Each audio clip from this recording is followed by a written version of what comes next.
हरे कृष्ण कृष्ण कृष्ण हरे हरे, हरे राम राम राम हरे हरे। ज्योति मात्र स्वरूपाय निर्मल ज्ञान चक्षुषे नमः शिवाय शांताय ब्रह्मणे लिंग मूर्तिये। अर्थात ज्योति मात्र जिनका स्वरूप है, निर्मल ज्ञान ही जिनके नेत्र हैं, जो लिंग स्वरूप ब्रह्म है, उन परम शांत कल्याण में भगवान शिव को नमस्कार है। राधे राधे, जय श्री कृष्णा दोस्तों। आइए अब हम फाल्गुन मास के महात्म्य का 24वां और 25वां अध्याय सुनेंगे। आज हम स्कंद पुराण का अरुणाचल महात्म्य का खंड सुनेंगे, जिसके अंदर भगवान शंकर का अरुणाचल रूप से प्रकट होना तथा ब्रह्मा और विष्णु के द्वारा उनकी स्तुति करने का महात्म्य आएगा। नैमिषारण्य निवासी मुनियों ने कहा कि हे सूत जी महाराज, अब हम लोग आपसे अरुणाचल महात्म्य सुनना चाहते हैं। तब सूत जी बोले कि हे ऋषि मुनियों, प्राचीन काल की बात है, ब्रह्मा जी सत्यलोक में कमल के आसन पर विराजमान थे।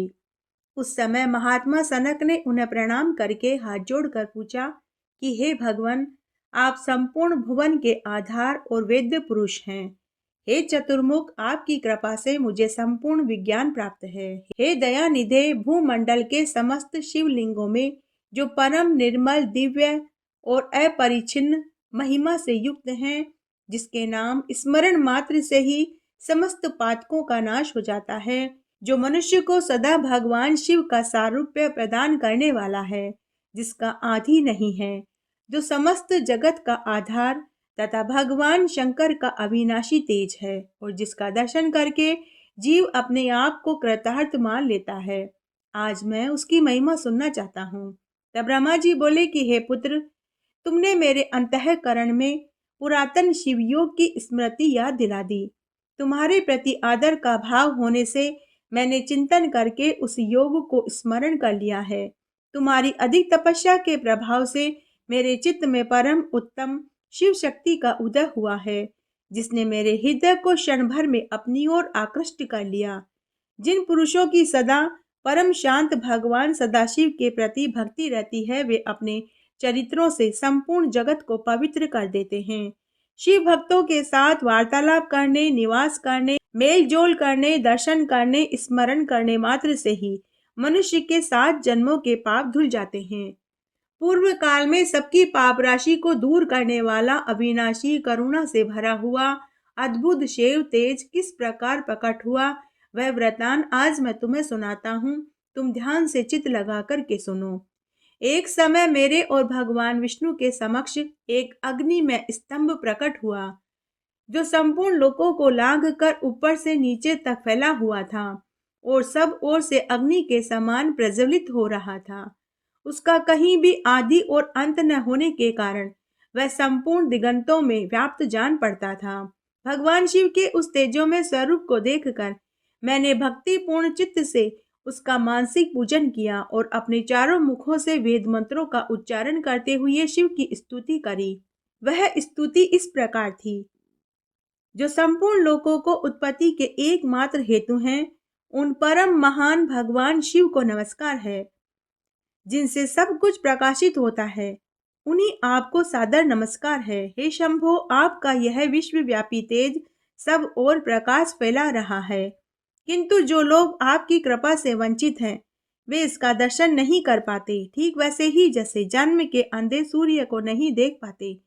अपने आप प्रकट हुआ यह निर्मल लिंग अध्यात्म दृष्टि से देखने योग्य है। यह भीतर और बाहर सर्वत्र विराजमान है, ऐसा आपके भक्त अनुभव करते हैं। हे देवेश्वर, जैसे दर्पण अपने में प्रतिबिंब धारण करता है, उसी प्रकार योगी जन अपनी अंतर आत्मा में आपके इस प्रज्वलित तेज को अपरिच्छेद विग्रह का दर्शन करते हैं। भगवान शंकर की नित्य भक्ति सूक्ष्म से भी अति सूक्ष्म है। वह शक्ति मुझ में भी विलीन होती है, अतः मुझसे बढ़कर दूसरा नहीं। अणु भी आपकी कृपा का पात्र बन जाने पर निश्चय ही महत्व को प्राप्त होता है। आपसे बढ़कर तो कोई है ही नहीं, किंतु आपका ही आश्रय लेने के कारण मुझसे बढ़कर भी दूसरा कोई नहीं। हे भगवान, आप में लगाया हुआ मन आपसे एक क्षण के लिए भी वियोग नहीं चाहता। फिर किसकी प्रेरणा से मेरी वाणी आपकी महिमा के वर्णन से प्रवत हो। हे ईश, हे महादेव, आप समस्त भुवनों में सबसे उत्कृष्ट हैं। अतः स्वयं ही कृपा करके मुझ पर प्रसन्न होइए। हे नाथ, आपके चरणों में पड़े हुए इस भक्त को अपेक्षित कार्यों में नियुक्त होने के लिए आज्ञा दीजिए। विनय पूर्वक ये निवेदन करके मैंने हाथ जोड़कर देव देवेश्वर भगवान को बारंबार प्रणाम किया और उन्हीं के समीप बैठ गया। तत्पश्चात नूतन जलधर के समान गंभीर ध्वनि वाले श्री विष्णु ने शंकर जी की महिमा के कीर्तन द्वारा अपनी विशुद्ध वाणी को और भी कृतार्थ करते हुए कहा। तीनों लोकों के हदीश्वर प्रभो गंगाधार जगन्नाथ विरूपाक्ष चंद्र अर्धशेखर, आपकी जय हो। शंभो, आपकी दया असीम है और वह भक्त जनों पर सदा अकारण बढ़ती रहती है, जिससे उन भक्तों में स्वच्छ एवं पूर्ण ज्ञान का आधान होता है। प्राय संपूर्ण विद्याओं का पालन, समस्त ऐश्वर्यों का संग्रह भी आपकी कृपा ही संभव है। आपको जानने में आप ही समर्थ हैं, अथवा जिसको आप कृपा प्रसाद प्राप्त है वह समर्थ हो सकता है। क्या भ्रमर किसी कीट को आकृष्ट करके उसे अपने स्वरूप की प्राप्ति नहीं करा देता? उसी प्रकार आप भी अपने तुच्छ भक्त को अपनाकर अपने समान बना लेते हैं। देवता आपके अंश से उत्पन्न हुए हैं, इसलिए क्या वे प्रभावशाली नहीं? क्या तपाए लोहे में जो अग्नि देवता स्थित है उनमें जलाने की शक्ति नहीं होती? हे देव, हे शंकर, हे सर्व आधार, आप कृपा करके हमारे नेत्रों को आनंद प्रदान करने वाली अपनी दिव्य मूर्ति का दर्शन कराइए। सूत जी कहते हैं कि इस प्रकार श्रद्धा और भक्ति के साथ प्रणाम और स्तुति करने वाले ब्रह्मा और भगवान विष्णु के ऊपर भगवान शंकर बहुत प्रसन्न हुए और उस तेजो में स्तंभ से गौर वर्ण नीलकंठ पुरुष रूप से प्रकट हुए। उनके मस्तक पर अर्ध चंद्रमा का मुकुट शोभा पा रहा था। हाथों में परशु, बाल, मृग, अभय, विश्राम की मुद्राएं थी। वे ब्रह्मा और विष्णु से बोले कि मुझ में चित्त लगाने वाले तुम दोनों की भक्ति से मैं बहुत प्रसन्न हुआ। तुम मुझसे कोई वर मांगो। भगवान शंकर के इस वचन से उन दोनों को बड़ी प्रसन्नता हुई।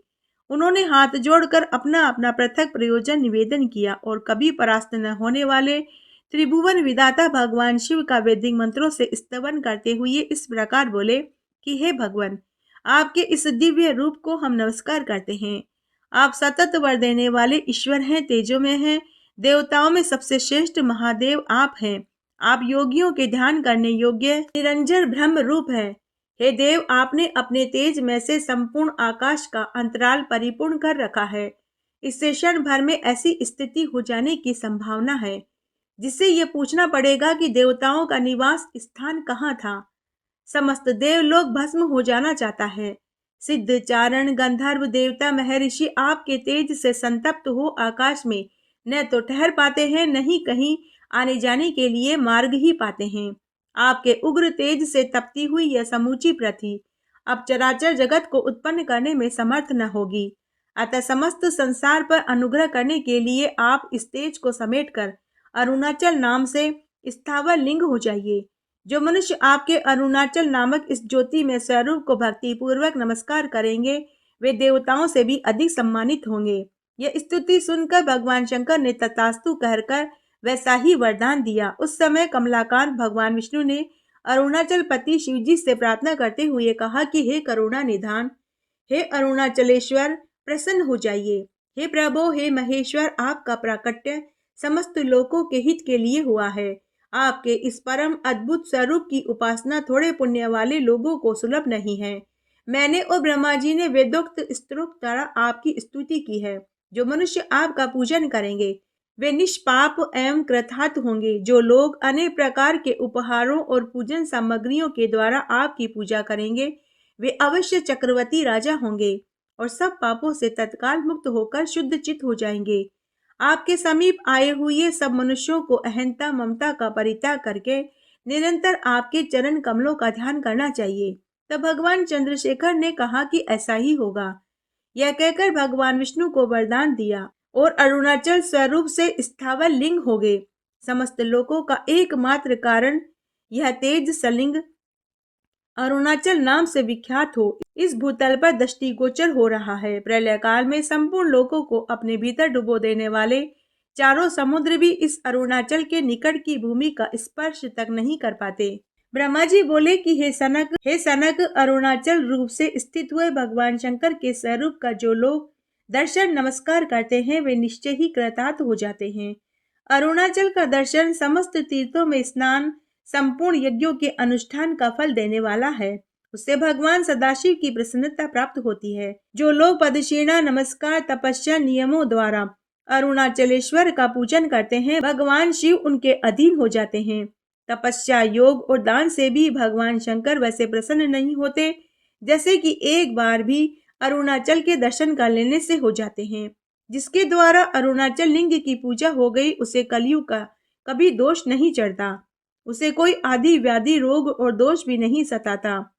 नैमिषारण्य तीर्थ में निवास करने वाले मुनियों ने सूत जी से कहा कि सब स्थानों में जो शिव जी का परम उत्तम स्थान है उसका हमें वर्णन करके बताइए। तब सूत जी बोले कि हे मुनियों, पूर्व काल में नंदीश्वर के मुख से मार्कंडेय जी ने जो कुछ भी सुना था, आज मैं तुम्हें उसका वर्णन करके सुनाता हूँ, तुम ध्यान से सुनो। मार्कंडेय जी बोले कि हे नंदीश्वर, इस त्रिलोकी में तथा समस्त आगमों, पुराणों और वेदों में कोई ऐसी बात नहीं जो आपको विदित न हो। आपने पहले ये बताया कि भूमि पर मनुष्यों को लौकिक सुख, स्वर्ग भोग, केवल्य तीनों की ही प्राप्ति होती है। इनमें से प्रथम दो वस्तुएं लौकिक सुख और स्वर्ग भोग पुण्यशील होने पर प्राय नष्ट हो जाते हैं, परंतु तृतीय वस्तु अर्थात मोक्ष का कभी भी नाश नहीं होता। उसकी सिद्धि आपने बुद्धि एवं विज्ञान के द्वारा बतलाई है, किंतु समस्त देहधारियों को विशुद्ध ज्ञान दुर्लभ है। वही ज्ञान किसी किसी क्षेत्र में शास्त्र और पढ़े बिना ही केवल शिव के पूजन मात्र से सिद्ध हो जाता है। अतः जिस स्थान के महात्मा से समस्त शरीरधारियों को नियम पूर्वक शुद्ध ज्ञान की प्राप्ति हो जाए, उसका मुझसे वर्णन कीजिए। ऐसा कहकर मार्कंडेय जी ने अन्य मुनिंद्रों द्वारा महात्माओं के साथ शिलाद पुत्र नंदीश्वर के चरण बिंदों में सब शास्त्रों की प्राप्ति के लिए नमस्कार किया। तब नंदकेश्वर ने कहा कि हे मुनिवर, तुमने जिनके विषय में पूछा है वे शिव प्रधान तीर्थ स्थान इस भूतल पर है। भगवान शंकर ने समस्त चराचर जीवों का कल्याण करने के लिए वैसे दिव्य स्थानों को प्रकट किया है। देहधारियों का अपने अपने कर्मों के अनुसार भिन्न भिन्न योनियों में जन्म होता है। आपने उन्हीं के महान हित के लिए शिव प्रदान तीर्थों को सुनने की इच्छा प्रकट की है। अन्यथा करोड़ों कल्पों में भी उन देहधारियों के जन्म मरण रूप संसार की निवृत्ति नहीं हो सकती। थोड़े कर्म, अधूरे ज्ञान से जन्म मरण की परंपरा शांत नहीं होती। जैसे रहट में लगे हुए घड़े बार बार डूबते और ऊपर आते हैं, उसी प्रकार देहधारियों का आवागमन होता रहता है। विशुद्ध ज्ञान के सिवा अन्य किसी उपाय से देहधारी जीव गर्भवास के कष्टों और शारीरिक शोकों से विरक्त होकर शांति लाभ कर सकते हैं। वाराणसी क्षेत्र 5 कोस तक परम पावन बताया गया है, जहाँ अविमुक्त नामक महादेव जी विशालाक्षा देवी के द्वारा पूजित होते हैं। वही कपाल मोचन तीर्थ है, वही काल भैरव का भी निवास स्थान है। उस काशीपुरी में मरे हुए मनुष्यों को शिव स्वरूप की प्राप्ति होती है। गया और प्रयाग में भी सभी सिद्धियों को देने वाले तीर्थ कहे गए हैं। वहाँ पिंड दान करने से पितर बहुत संतुष्ट होते हैं। हे मुनिवर, तुमने केदार तीर्थ का नाम सुना होगा, जहाँ भगवान शंकर इस समय भी महिष रूप धारण करके रहते हैं और मनुष्यों का सर्वदा कल्याण करते हैं।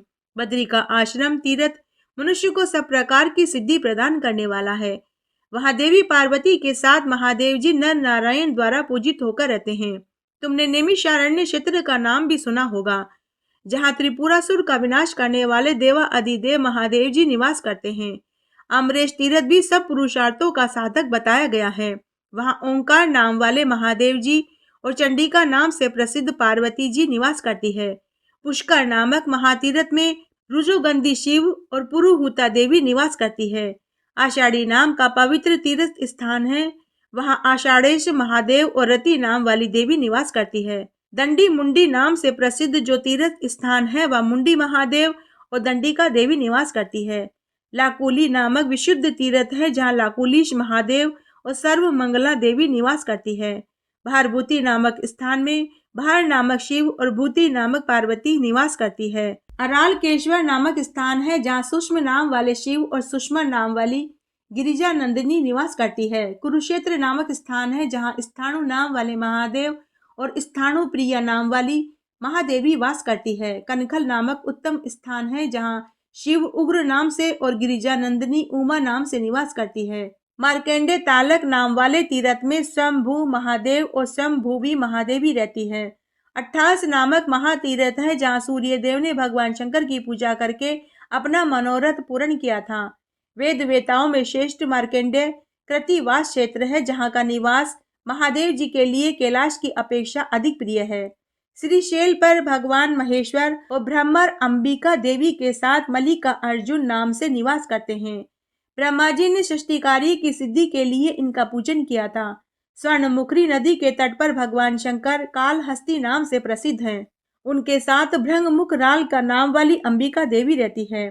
भगवान व्यास ने वहां अंबा सहित भगवान शिव की आराधना करी थी। कांचीपुरी में एक आम के वृक्ष के नीचे कामाक्षी देवी के साथ भगवान शिव काम शासन नाम से निवास करते हैं। व्याघ्रपुर नाम से प्रसिद्ध एक तीर्थ है जहाँ तिल्ली वन के भीतर नृत्य करते हुए भगवान नटराज की महर्षि पतंजलि उपासना करते हैं। सेतु बंद नामक तीर्थ है जहाँ भगवान श्री रामचंद्र जी ने समस्त पापों का नाश करने वाले महादेव जी की रामेश्वर नाम से स्थापना करी थी। गजप्रभा नाम से एक तीर्थ स्थान है जहाँ भगवान वृषभध्वज संपूर्ण जगत की रक्षा करने के लिए अश्वत्थ वृक्ष के नीचे विराजमान है। वृद्धाचल क्षेत्र में मणिमुक्ता नदी के तट पर महादेव जी सदा निवास करते हैं। यह बात तो तुमने सुनी ही होगी। मध्य अर्चन नामक उत्तम स्थान का नाम भी तुमने सुना ही होगा जहाँ मनोवांछित वर देने वाले भगवान शंकर गौरी देवी के साथ नित्य निवास करते हैं। भगवान सोमनाथ जहाँ निवास करते हैं उस सोम तीर्थ का नाम भी तुमने सुना होगा जहाँ शरीर त्याग करने वाले पुरुषों को पुनः संसार बंधन की प्राप्ति नहीं होती। सिद्धवट नामक क्षेत्र की चर्चा भी तुम्हारे सुनने में जरूर आई होगी जहाँ सिद्ध पुरुष उत्तम ज्योतिर्लिंग की पूजा करते हैं। कमलालय नामक क्षेत्र का नाम तुम्हारे कानों में अवश्य पड़ा होगा जहाँ वाल्मीकेश्वर की पूजा करने से लक्ष्मी देवी ने अद्भुत ज्ञान प्राप्त किया था। द्रोणपुर नामक तीर्थ को तो तुम जानते ही होंगे जहाँ कलयुग की समाप्ति में समुद्र के शुद्ध होने पर भगवान पार्वती पति नौका पर आरूढ़ होते हैं। ब्रह्मपुर क्षेत्र का नाम भी तुम्हारे सुनने में जरूर आया होगा जहाँ ब्रह्मा जी ने पुष्करणी के तट पर महादेव जी की स्थापना करी थी। तुम कोटिक नाम क्षेत्र को भी जानते होंगे जहाँ भगवान चंद्रशेखर भली भांति ध्यान करने वाले पुरुषों के करोड़ों पापों का संहार करते हैं। गोकर्ण क्षेत्र का नाम तुम्हारे कानों में जरूर पड़ा होगा जिसके समीप भगवान शिव की आराधना की अभिलाषा रखने वाले परशुराम जी स्वर्ग लोक का सुख भी नहीं चाहते। त्रिपुरांतक क्षेत्र का नाम भी तुम्हें बताया है जहाँ 3 नेत्रों वाले भगवान शिव अपना दर्शन करने वाले पुरुषों के नरक भय का निवारण कर देते हैं। कालांजन क्षेत्र है जहाँ निवास करने वाले भगवान नीलकंठ भक्तों के भयंकर संसार रोग का निवारण करते हैं।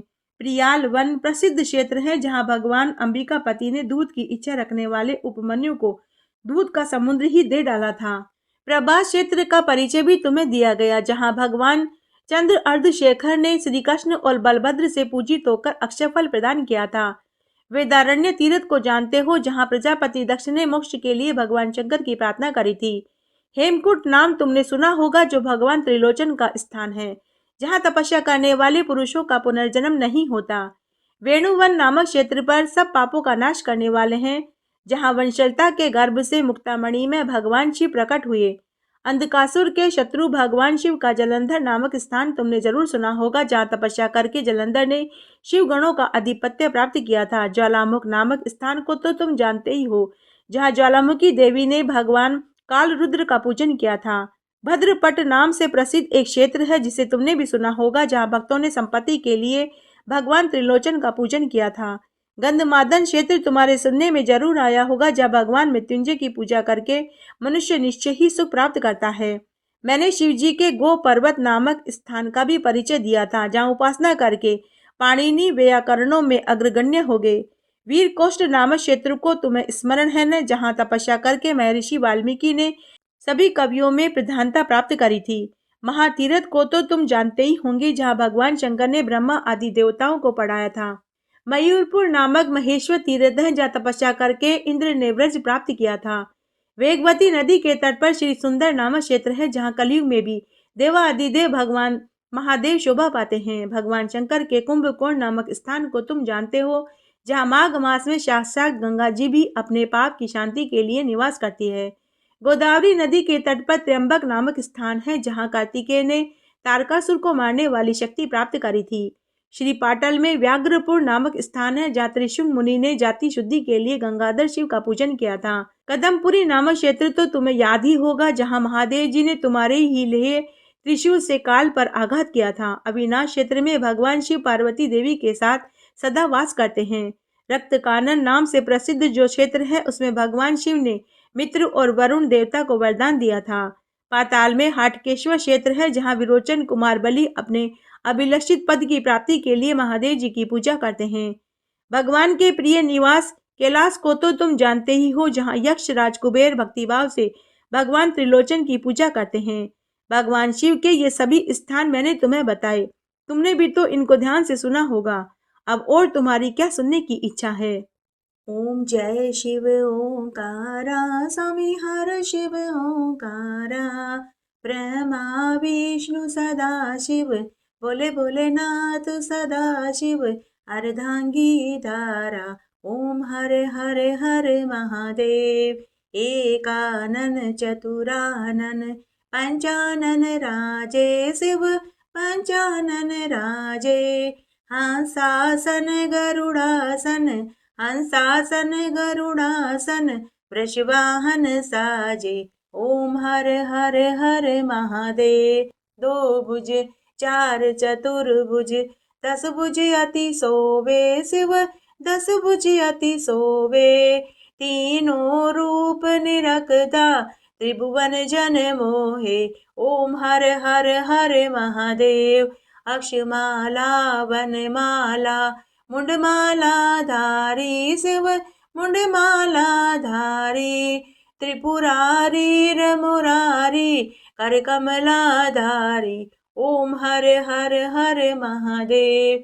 श्वेतांबर पीतांबर, बाधांबर अंगे शिव, बाधांबर अंगे, सनकादिक गरुड़ादिक, भूतादिक संगे। ओम हर हर हर महादेव। करके मदक मंडल, चक्र त्रिशूल धरता शिव, चक्र त्रिशूल धरता, सुख करता दुख हरता, जग पालन करता। ओम हर हर हर महादेव। ब्रह्मा विष्णु सदा शिव, जानत अविवेका शिव, जानत अविवेका, मधु के टब दो मारे, सुर बहीन करे। ओम हर हर हर महादेव। लक्ष्मी वर सावित्री, पार्वती संगे शिव, पार्वती संगे, अर्धांगी गायत्री, सिर सोहे गांगे। ओम हर हर हर महादेव। काशी में विश्वनाथ विराजे, नंदो ब्रह्मचारी शिव, नंदो ब्रह्मचारी, नितुट दर्शन पाऊं, नितुट भोग लगाऊं, महिमाति भारी। ओम हर हर हर महादेव। पर्वत सोहे पार्वती, शंकर के लासा शिव, शंकर के लासा, बांग धतूर का भोजन, भस्मी में वासा। ओम हर हर हर महादेव।